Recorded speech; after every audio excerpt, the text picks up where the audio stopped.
The tit-for-tat battle between the United States and China is raging, and China has now responded. The U.S. has taken action restricting access to advanced semiconductors that could be used in artificial intelligence applications.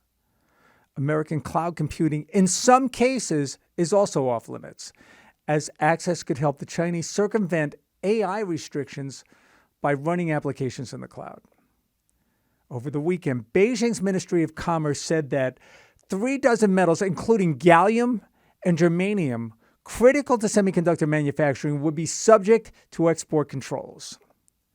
China currently controls 90% of the world's supply. It shouldn't be a surprise that the Xi government would use any leverage it has in an ongoing battle with the West on a range of issues. This is the downside of an unwind in globalism. It's unfortunate, but you have to view it in the context of the alternative. For the last few decades, the U.S. approach to business relations with China was viewed through a corporate lens, bending over backwards to make even bad deals look acceptable. On a never-ending hunt for cheap labor and supply chain logistics, U.S. corporations, big and small, embrace China with open arms, constantly looking to improve the all-important bottom line. Add the carrot of access to the Chinese consumer, company after company turned a blind eye to a rising threat that Americans are only beginning to understand: intellectual property theft, infiltration of our academic institutions, a rising military threat, cyber attacks, and of course espionage so blatant that they are emboldened enough to float spy balloons across U.S. nuclear installations and then pissed at us because we shot it down. Heard enough? I'm just getting started. Welcome to The Money Runner. I'm David Nelson.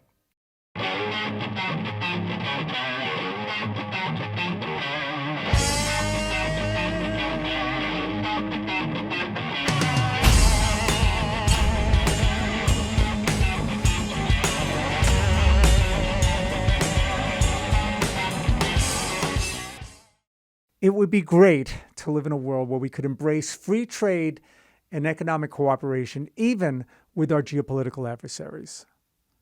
Unfortunately, we don't live in that world.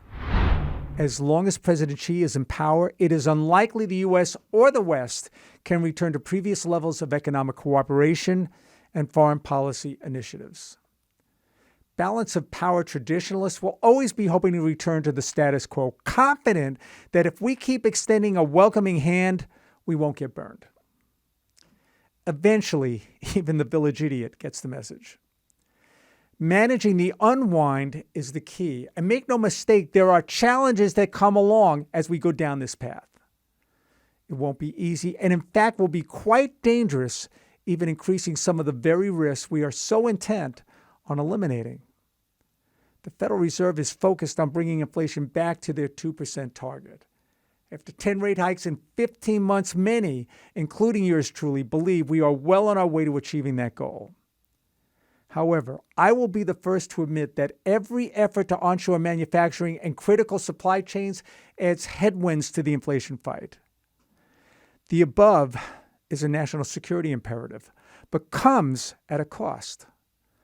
Like it or not, labor in the United States is more expensive.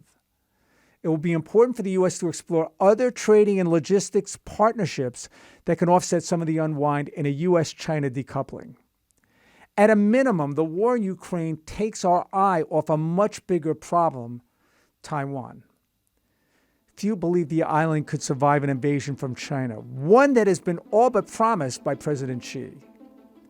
Many U.S. leaders are hoping Russia's struggles in Ukraine and an attempted mutiny by the Wagner Group, mercenaries once close to Putin, would force Xi to think twice about a costly invasion. The United States has maintained a policy of strategic ambiguity when it comes to Taiwan. Unfortunately, there are questions as to whether Taiwan would fully prosecute a defense of the island, as many young people aren't concerned about a Chinese takeover.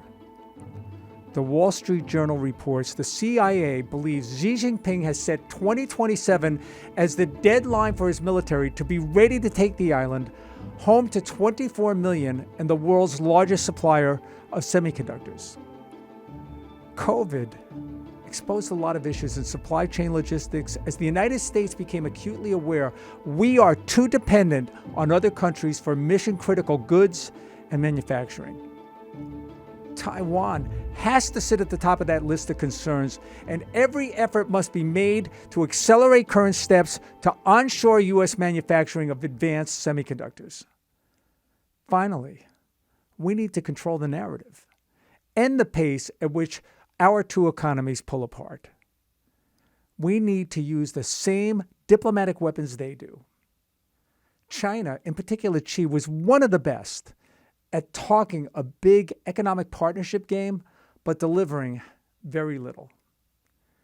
China's leaders, they think in terms of decades. U.S. politicians think in terms of an election cycle.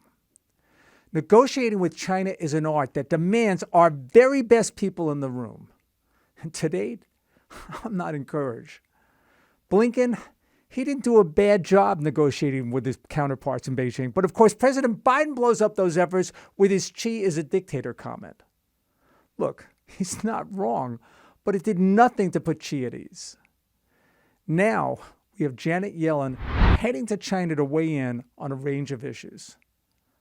I don't know about you, but it hardly presents an image of strength and resolve.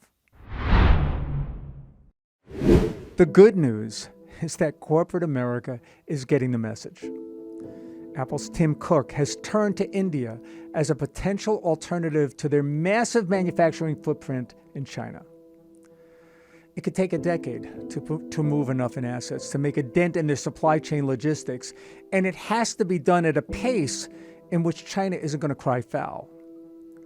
Tesla's Elon Musk, he's been the most vocal about not going down this path. Look, Elon is brilliant, and when he speaks, I'm all ears. But I'm not hearing a plan that makes sense in the current geopolitical backdrop. There are alternatives.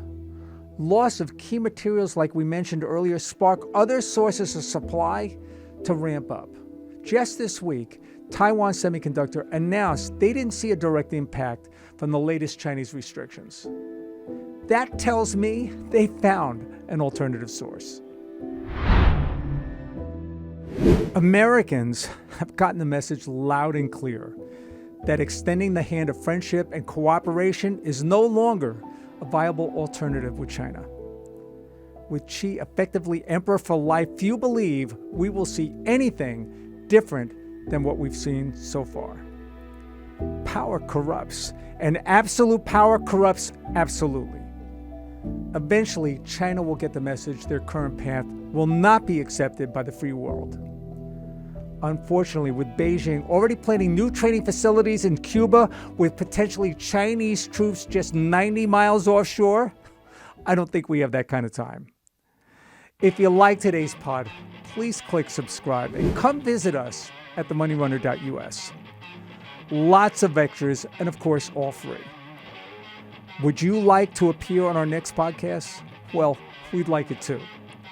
The website makes it easy. Just record your question or comment right from our website. We'll take care of the rest. Thanks for joining. I'm David Nelson.